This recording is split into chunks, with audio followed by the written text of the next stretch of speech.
Happy Monday, NFL fans. It is another edition of the Between the Tackles podcast. I'm Joe, Manish and Burg alongside as well. We had a implication-packed Sunday of football.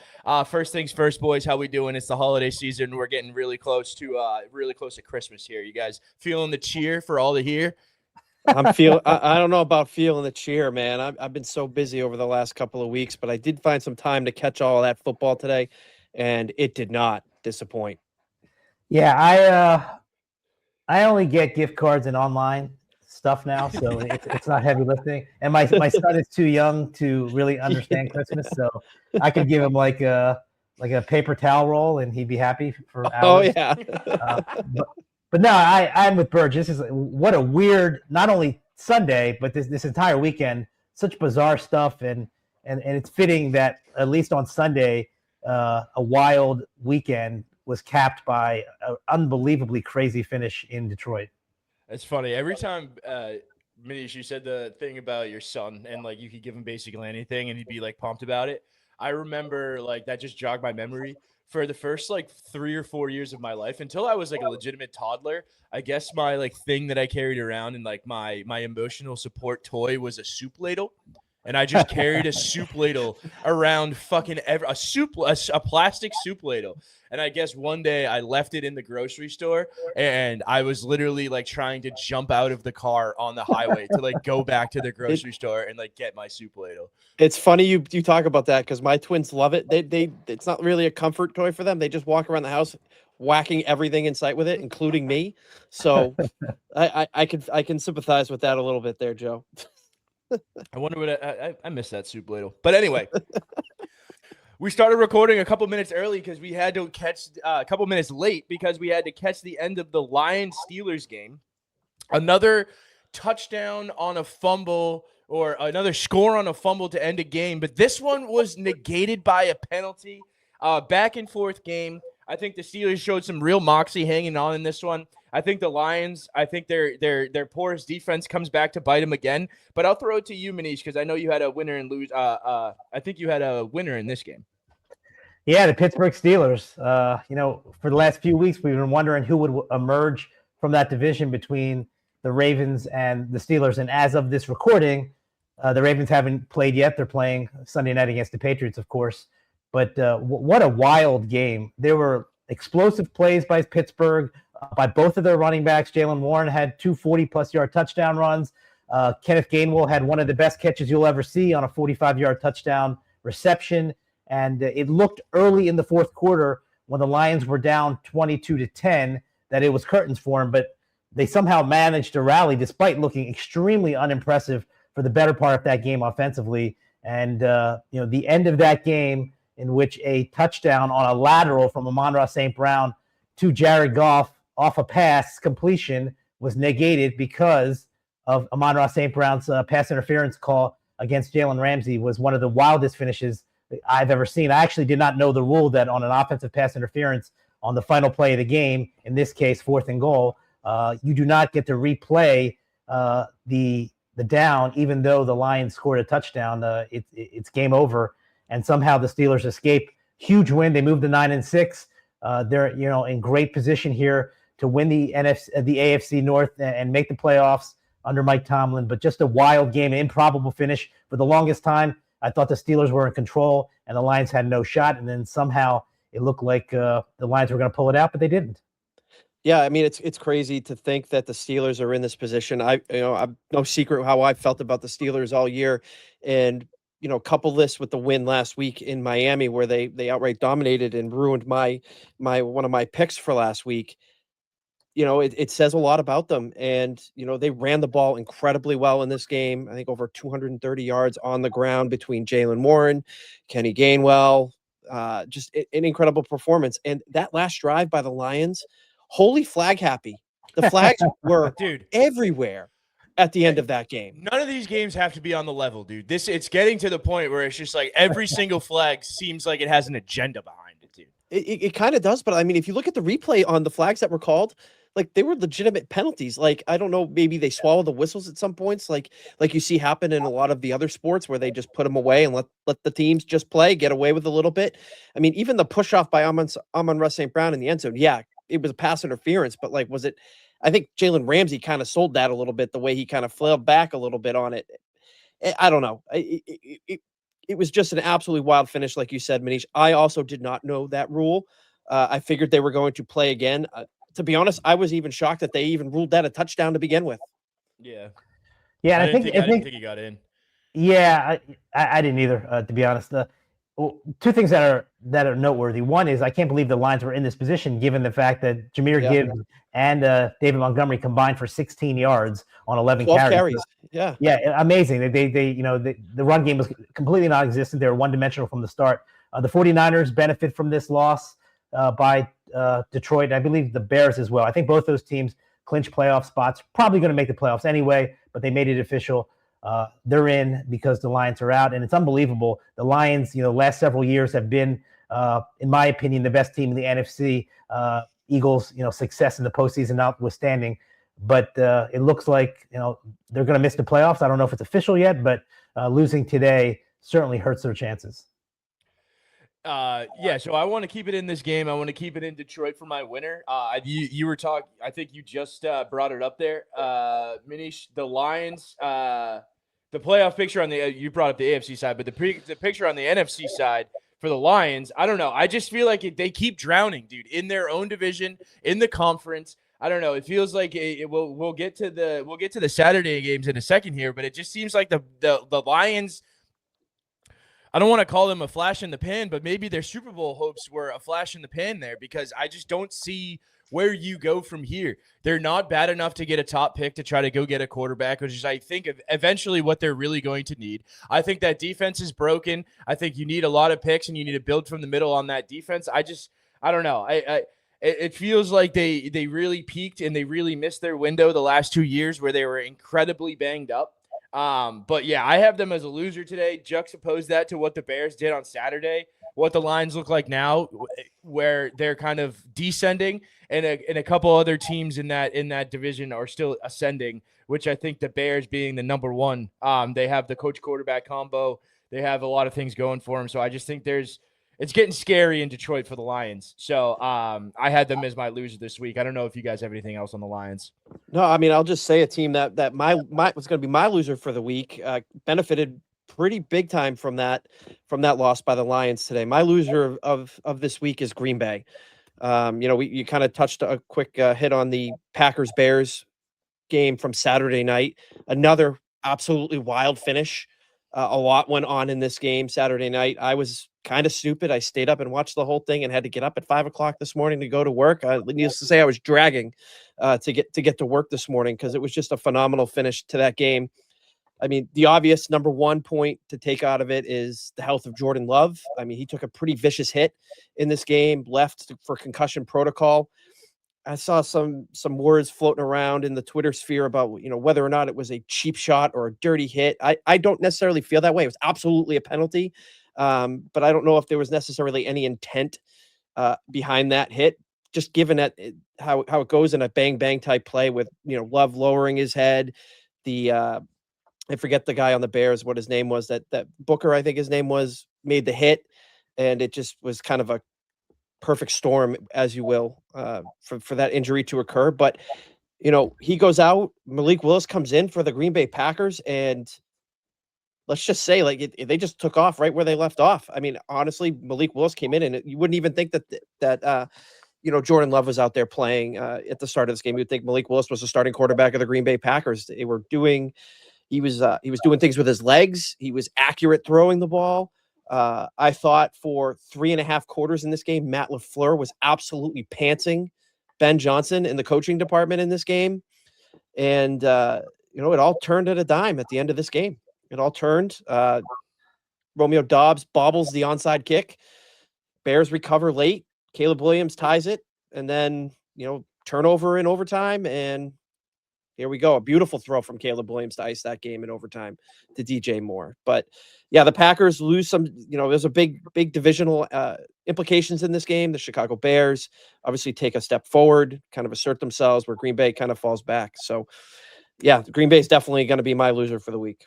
Yeah, look, if you could script how to choke away a game, you would do exactly what Green Bay did in those final 5 minutes. You're up by 10 points, and Romeo Doubs, who's on the quote-unquote hands team, a guy who had caught a touchdown pass earlier in the game, can't handle an onside kick. And I think statistically, the return rate on recovering an onside kick this year was 8%. So the odds were heavily against the Bears. And you can't discount that because it actually did happen in the real world. It was a turnover by Green Bay. But I cannot, just to flip it on the Chicago side, I cannot remember a worse 11-4 team. And I know Ben Johnson's done a great job turning around the franchise. He should be in consideration along with Mike Vrabel for Coach of the Year. I get all that. But when you watch the Bears outside of that 250-plus yard rushing performance they had in Philadelphia a few weeks back, they're just not that impressive. And there's a reason why I thought the Packers would control this game. Obviously, I didn't know Jordan Love was going to get hurt. But even without Jordan Love, a double-digit lead with 5 minutes to go, and you blow it. And I hate saying lucky because you create your own luck. But if I am objective about the Chicago Bears, I see them as a terrible, and it sounds weird, it's an oxymoron, a terrible 11-4 team. They are, to me, going to be had by one of these NFC West teams in the first round of the playoffs. They are not a real threat, and you give them credit for what happened the other night, but that is as fluky a win as you can imagine. It's just crazy to think that type of fluky win happens on the biggest stage for them. And, I've been kind of higher on the Bears throughout this year than I think both of you combined have been. I'm trending your way with it, Manish, because for 3.5 quarters of that game, I thought that they were outplayed, vastly outcoached, and albeit with a backup quarterback. And it took everything to fall right in line for them to actually be in a position to win that game.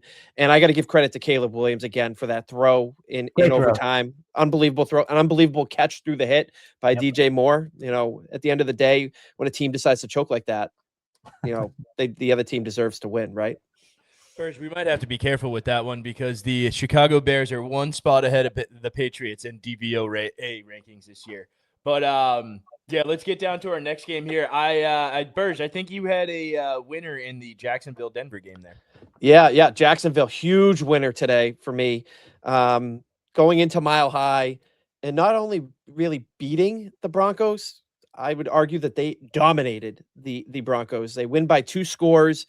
I felt that, anytime we've lauded about the Denver Broncos defense on the podcast, saying that they're the best, if not top 2 best defenses in the NFL.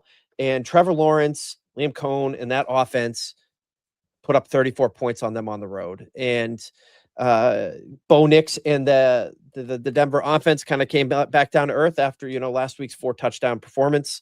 And they flat out weren't really able to get it done. Bo Nix didn't really look all that comfortable back there, in my opinion. But Trevor Lawrence, on the other hand, was taking hits, was doing things with his legs, was accurate. And, I'm buying into the Jacksonville hype going into the playoffs for the AFC. We've talked about how the AFC is so wide open and how all of these teams really have a chance to catch another team on a bad day and that they're going to, end up advancing in the playoffs. I think Jacksonville is right there. They're not fraudulent to me. And it's going to be fascinating to see where that AFC South ends up at the end of the year, because the Houston Texans winning a close one against a bad team today, and the Raiders keeping pace 1 game back of Jacksonville for the lead in that division. But, for Jacksonville also with this win keeps the door open for their outside chances at the number 1 seed in the AFC and the bye week. So massive winners for Jacksonville. Yeah, I think they're the biggest winner of the week, to be perfectly honest with you. To go into Denver, a place that we said was extremely difficult to go into and win against a team that hasn't lost since September. Bo Nix coming off probably his best game of the season last year. And Trevor Lawrence, look, I got to give the guy credit. I think I said a few weeks back that every time I kind of think that Trevor Lawrence sucks, he pulls me back in with a good performance. Last week, had 6 touchdowns, and then I said to myself, they played like a Division II college team in the New York Jets, so those numbers shouldn't count. But he played exceptional today, just an exceptional, turnover-free game. And we have talked about Jacoby Myers before the season. We talked about Brian Thomas. Well, Parker Washington absolutely destroyed one of the best, if not the best secondary in the NFL. It was really a masterclass by Trevor Lawrence, Liam Cohen, the Jaguars offense as a whole. I was just so impressed. And I have been highly critical of Jacksonville and whether they're, quote unquote real or not. But this proves to me that they have a legitimate chance to go and make it out of the AFC. And what this week proves, Burg, you touched on the Texans. The Texans, their offense is great. The defense sucks. I mean, the offense, the defense is great. CJ Stroud he sucks.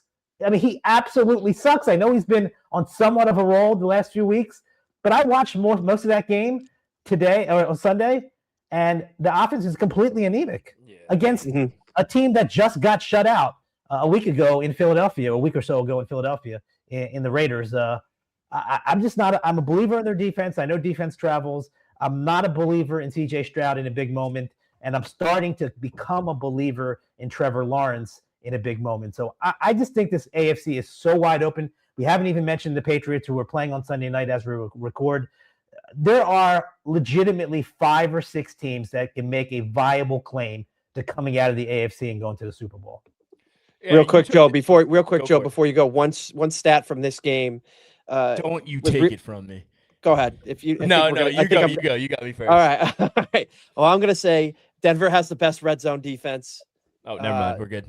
Okay, we're good. Denver has the best red zone defense in the NFL, and this week Jacksonville 4 out of 5 in the red zone. Pretty good. 4 touchdowns and a field goal in the red zone. So absolutely pants that Denver's defense. And my favorite word of the day, pants. Pants, dude. Thank God I'm wearing undies. But Manish, you touched on Trevor Lawrence a little bit, and I think my belief in the Jacksonville Jaguars is coming from his play.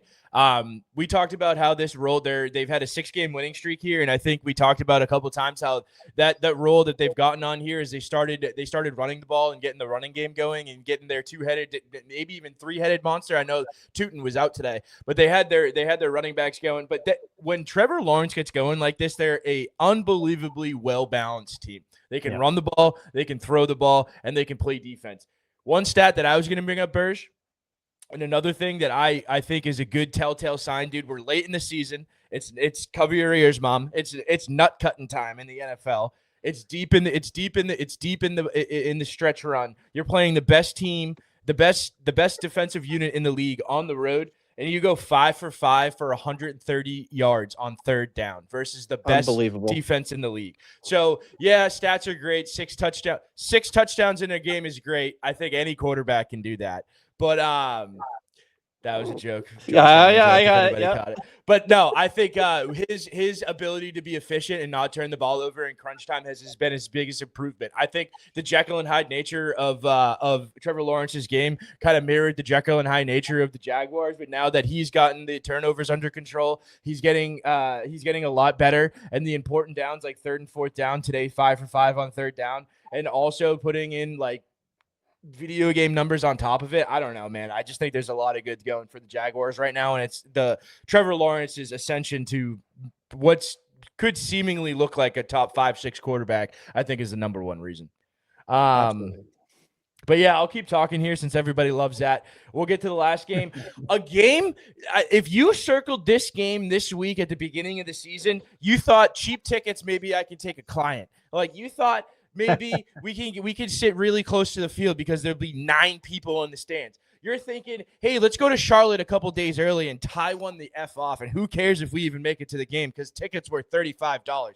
No, this was one of the most pivotal matchups in the week. We had the Panthers versus the Bucks. The Panthers come out victorious, and I have the Panthers as my winner. They're my winner for the week, and the reason why is we talk about ahead of schedule. We talk about there's all these friggin' terms, but I think the number one term that we need to use with the Panthers right now is they're relevant again. people give a crap again. They're in the running for their division. They're a top 4 seed. They might host a playoff game. After giving them crap at the beginning of the season, they let Baker Mayfield go, who was an MVP candidate at that time. Damn, did he turn into a pumpkin. They let Sam Darnold go. The Seahawks are the number 1 seed in the NFC. And everything was going bad. It looked like I think Andy Dalton was taking some snaps earlier in the year. Tech McMillan looked up and down. Now he's one of the favorites for Rookie of the Year. Bryce Young's threw for 400 yards last week. He has a good game he has a good enough game this week. I just think there's just so many, the Bears, they have a great record. They don't look great. I don't think any of that matters because of where the Panthers are coming from the depths of despair. And I think they're a huge winner this weekend with this divisional win, them going to the 4th seed in the conference, potentially hosting a playoff game. I just think there's so many positives in this game. And Jonathan Stewart, if you're out there somewhere, man, I hope you're listening. Absolutely. And, you said it. Early in the season, we were crowning the Bucs. We're saying they're one of the elite teams in the league. Baker Mayfield's an MVP candidate. Yep, dude. Exactly. Crashing down.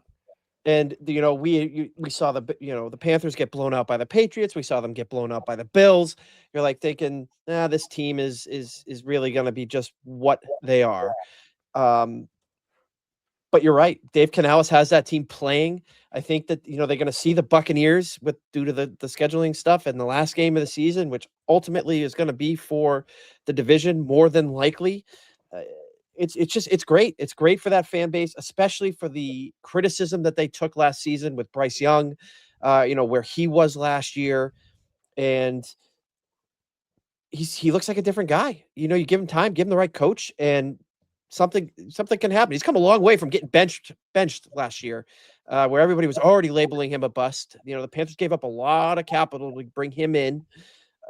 Maybe something is finally starting to click. You mentioned Tech McMillan finally, consistently showing up, and they ran the ball well today with their 2-headed monster. We talked to Jonathan Stewart about the focus of it last week. What we wanted to see the Panthers do. They averaged over 5 yards a carry in this game. It's great to see. I'm like, I'll say it again. I got laughed at last week when I said it with Manish. I'm a believer in the Panthers. I believe that they're going to make some noise. They have a real good opportunity to make some noise in the playoffs, maybe sneak a playoff win if they're hosting one.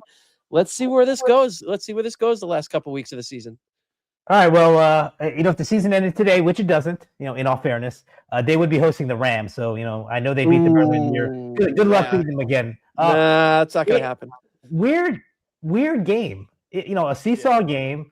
I know the yards per carry, for the 2 running backs in Carolina wasn't bad, but they only combined for 56 yards. So largely a non-factor. And then when you look on the flip side, the Buccaneers really controlled this game. They ran for nearly 170 yards. And because of that, they had a 9-minute time of possession. When you see those numbers, you think, okay, well, how many touchdowns did Tampa win by?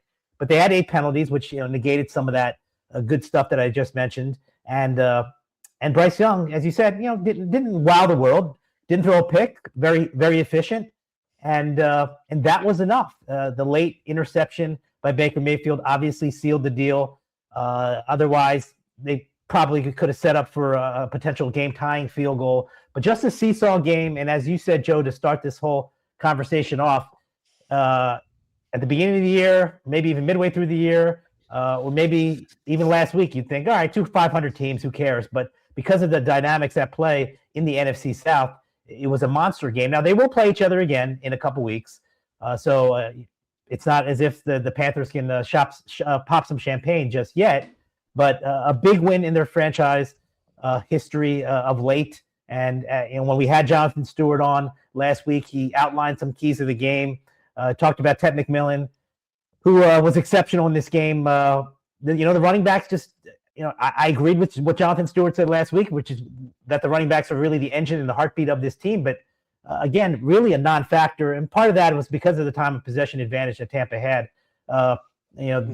Carolina only ran 54 plays, which is an extremely small amount of plays in a game. So they made the most of their opportunities. A gritty win, a great win for Dave Canales, for Bryce Young in his career at this point. And I'm with you, Birch. I would like to see them get into the postseason just to see what they could do. I would hope that the the seating configuration is a little bit different because I do believe if the Rams have another crack at them, they're going to make them pay. But we'll see over the next 2 weeks what happens. And it's funny, we're giving this Panthers love fest right now, which I'll break out the Crisco for the Panthers, dude. That's a likable team. I think Bryce Young's a likable player. Yeah. Ted McMillan, likable player. But the NFL playoff predictor still gives the Bucs the edge, 58 to 42% to make the playoffs over the Panthers. I don't think one of those teams is going to be making the wild card seeding based on how strong the NFC is record-wise. So I think they're both vying for a playoff spot through obviously winning their division, and I think that one game down the stretch and then their conference seeding after that will kind of be determined in that last game versus the Bucs. Yeah, the Panthers have the Seahawks. And then the Bucs, Christ, dude. And then the Bucs have the Dolphins, and then the Panthers. So, albeit these teams are going to be tied going into that. We did this whole thing, and the Panthers are going to be fucking 8-9 at the end of the year. Great. Well, they're going to play. They're going to play on week 18 for the division. They could be 9-8. Yeah. You never know, dude. Keep pounding, guys. Keep pounding. Keep pounding, dude. Charlotte, what a great city. I want to touch on real quick the Chargers and Cowboys game. God effing darn it, do the Chargers look scary when they have it all rolling together. Herbert was rolling with his legs and his arm. I think they got all their pass catchers and all their running backs healthy. They have Vidal and Hampton as the two-headed monster in the backfield. I don't know. That team with everybody pulled. I think this is a classic. I don't know. Obviously, you guys are older than me, but you guys obviously remember like their early to mid 2000s Chargers teams that were absolutely freaking loaded. They would win 13, 14 games every year and then choke into the playoffs. I don't know about the second half of that. But dude, the Chargers are talented, and when they have it all going in the right direction, dropping 34 at Jerry World, I think I don't know. That was a fun time. It was a fun time watching the Chargers offense today. Dude, they played really well. Dallas defense kind of reverted to the early season form when they were a sieve. They had tightened it up, for about a 4-6 week stretch, but they didn't have anything to play for. I was wrong. I thought that when the lights are bright, the Cowboys shrink, and when it doesn't matter, they light it up. But that obviously wasn't the case. Hard to keep the motivation up, I suppose. Huge win, as you said, Joe, for the Chargers, 4 in a row. They've got the Texans next week and then Denver. So two tough games to end the season. We'll see, what they're made of. Maybe in a strange way, maybe they are the team that we thought they were 3 months ago entering the season, legitimate Super Bowl contenders. But they're, it's not going to be easy over the next couple of weeks. Let's see how things unfold and kind of where they shake out in the NFL AFC playoff seedings. Yeah, I mean, it's going to be fascinating to watch. Joe, I totally agree with you when you say when they're rolling, they're rolling. I was one who picked them today to win in the standings, 3-0, by the way. We'll talk about that on the next episode. We're going to have some fun with that one. Can I just say one thing? I think that Burg has got this down to an art form. He'll just in the middle of his analysis be like, you guys know that I was really high on the Bears. By the way, I picked this team. No, it's an art form. I got to be honest with you. It's very difficult to seamlessly weave in shameless plugs, while you're analyzing something. Hey, I'll shamelessly. Some people say it's like watching Picasso paint or Michelangelo carve, but this is kind of like watching Van Gogh cut his ear off. You know what I mean? Hey, I'll do it. I'll do it when I do good, and I'll do it when I do bad too. It's an admirable trait. I am envious of your ability to weave in pats on the back as you're discussing football games. Well, we don't have any pats on the back to weave in, Manish. I think that's why it's easier for him because he has the actual fucking good shit to weave in. We just sit here and take our frickin' lumps. Yeah. Well, the Chargers have a tougher schedule than the Broncos. I'm going to say that race in that division is not over in the AFC West with the Chargers and the Broncos. The Chargers got to play the Broncos in the last game of the season, so another situation where the division could be on the line, the 1 seed could be on the line. So it's definitely something to watch. They do also have to play the Texans, which is not going to be an easy matchup for that Charger offense. The Broncos have it a little bit easier. They have to play the Kansas City Chiefs. And then the Chargers, the Chiefs are going to be on their third quarterback at this point with Gardner Minshew going down today with a potential torn ACL. So it's going to be a fascinating watch. We said it going into December with these games, how many good matchups remain, with a lot of playoff implications. And the AFC West, the AFC South, I mean, no matter where you look, I mean, there's going to be some fantastic football matchups over the last couple of weeks of the season. Yeah, look, I know you guys want to get out of here. I don't want to give any spoilers away about this Sunday night game that's currently going on. Two quick winners, Raiders, Giants, both lost. Both are the top 2 picks right now if the season ended in the NFL draft. Big showdown in Vegas, Giants at Raiders next week. I cannot wait to see how that turns out. Yeah, I did. This is this is by far my favorite time of the year. It's like holiday season. We got the new year coming up. Every single football game that you put on TV, from college, high school, JUCO, 1AA, NFC, AFC, everything means something. It's so much better to watch sports when they mean something. But that'll be it for us, the boys on the Between the Tackle podcast. I'm Burge. I'm Joe. Burge and Manish. Thank God. I think Joe saw the early score in the Sunday night game and got a little flustered. He got fucking rattled, dude. As long as that's a Derrick Henry touchdown, we're good. But I'm Joe. Burge and Manish alongside. We'll catch you on Thursday. Goodbye.